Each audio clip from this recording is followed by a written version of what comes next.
Hi, it's Ron Brown with your Being Truly Well Minutes. It's Monday, and it's a beautiful morning so far. It's supposed to be rainy for the next couple days here in Upton, Maryland. Don't know where you are, but that's what's happening in my neck of the woods.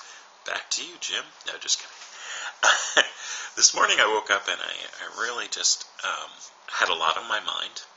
Been thinking about a lot of things that I need to wrap up as 2011 comes to a conclusion, like finding a job where I want to work, and moving to a new location. I won't be staying here. A little expensive and my budget currently. Unemployment only gives you a little bit a week, so I need to find a new place to live. And I know that a new job and a new destination awaits me.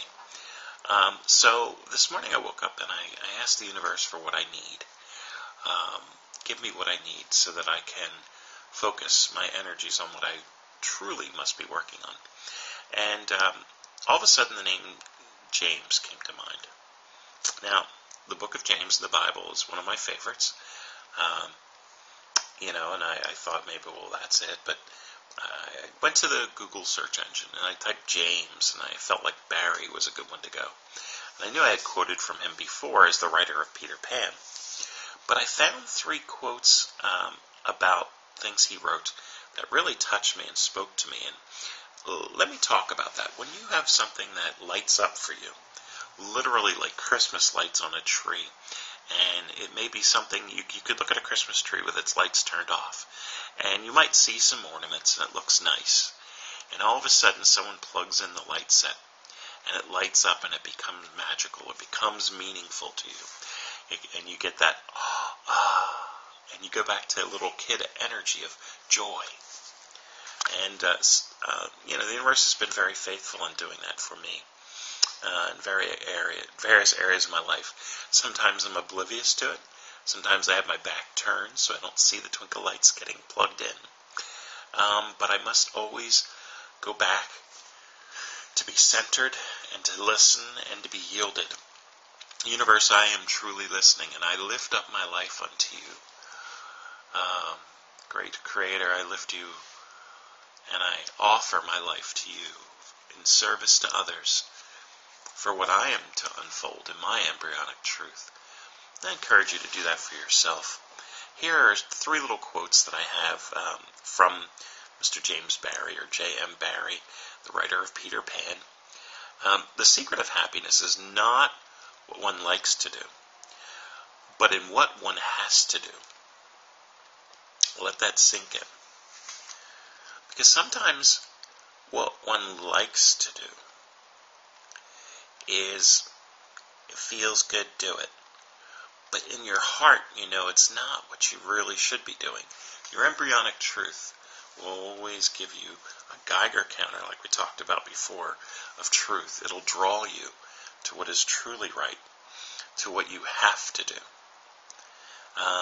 Have to do does not mean I have to do this because this is going to meet this need. I have to do this because this meets this need.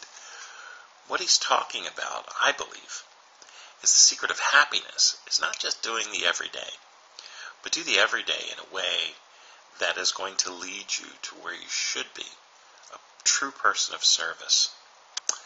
The next quote from him is, ambition is the last infirmity of noble minds. In other words, you have to catch the ambition to put all those thoughts you've been thinking about into action. Otherwise, all they are is thoughts. The Bible talks about faith without works is dead. I love that. I believe that firmly. So if you have a noble mind, that's great. You can be a great thinker, but you got to put it into action. So you must be ambitious and actually make it happen. And actually, he quoted one other thing that I've actually seen in Napoleon Hill, but he said it first, this guy back in the 1860s. I'm sure he probably said it toward the end of the 18th century. He said, dreams do come true if you only wish hard enough. You can have anything in life if you will sacrifice everything else for it. And I've actually heard Will Smith quote that, as well as Napoleon Hill. But they've never given credit to James M. Barrie, and he's the first one that I've heard say it. I don't know if you remember Peter Pan. I encourage you to watch the movie again if you haven't seen it in a while. But one thing happens is Tinkerbell, she falls to the ground and is dying. And everyone must clap their hands with joy and bring Tinkerbell back to life because they believe. Well, do you believe in yourself? Do you? Honestly, in the quietness of watching this video, and if you're with other people, watch it again when you're alone. Do you really, truly love and appreciate you, that you're worthy of love? That you're worthy of having success? That you deserve it? Because I believe that about you and about myself. For the longest time I didn't. I would sabotage myself. I'd throw roadblocks in the way. And that's sad. So now, as I'm about to turn 50 in April, I know I look a lot younger. Stop complimenting me. I am just turning on this magic power of my own belief in me, connected to the universal truth. And my eyes are finally opened wide and ready to receive from the universe what I truly desire in embryonic truth. And I'm moving toward it. You know, I'll be moving to a new place. I'll be working for a new employer. And I'm going to be doing a lot of things new. And it's exciting. It's exciting. Got to find the employer that I want to work for. Got to find the place to live that I want to live. That I can network with other people and grow in the universal truth. And share from my embryonic place. And so I'm excited about that. I'm joyful. How about you? I want you to take time today. Maybe it's this morning, maybe it's at night. I don't know when you're watching this, it might be a week later. But in your own life, no matter what's going on, you need to take stock of what is. I often think of a strainer. There are many sifters and strainers in the world.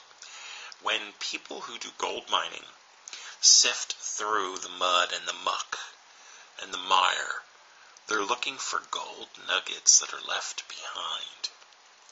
And what are they getting rid of? Everything else. Everything else. But what they truly desire. So I encourage you, as we're going into the end of 2011, starting to head into 2012, that you take stock, that you sift through the muck and the mire, the things that have been holding you back, so you can get to the true precious nuggets of your life, your embryonic truth, and live that abundantly. I'm not saying everyone's going to be a lottery winner or everyone's going to have certain things. What I am saying is what you should have is what you should be having, which is truth, honesty, embryonic truth, authenticity, and a way to give back to others in the universe. Because the world is truly a better place. We are all one on every side of this planet. And if you don't believe that yet, look around. You'll see some commonalities in every culture, in every race, in every group. You'll see that everyone truly wants to be loved and to love, and they want to live. Sometimes they get caught up in things, materialism. But there's no way quicker for materialism to come crashing down than a bad economy, or in a house fire, or in a mudslide. I heard about this house that fell into the ocean in California. Tragic. I didn't see it on the news. I just needed to hear about it. And I felt for that family, because everything they've known is now gone in a flash. Maybe you watch things slide slowly. Maybe even numb to knowing that your literal house of cards that you've been living in is on fire around you. What's going to take for you to have action in your life.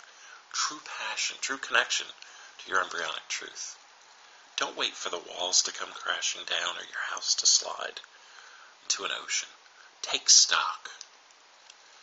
One of the things I love to do is to be a minimalist.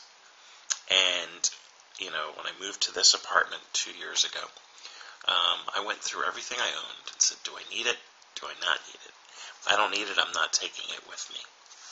And I often think of that. It's kind of a deep thought. I don't want to make this too long today.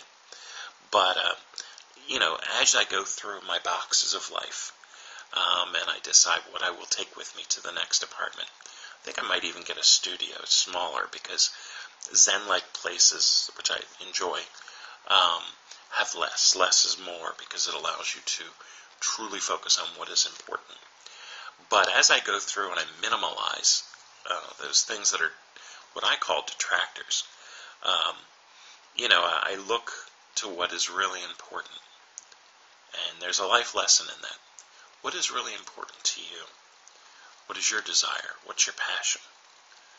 What is your embryonic truth? Are you living it? Or are you just fooling yourself? And I hope you find it. As for me, I have a very, very busy day.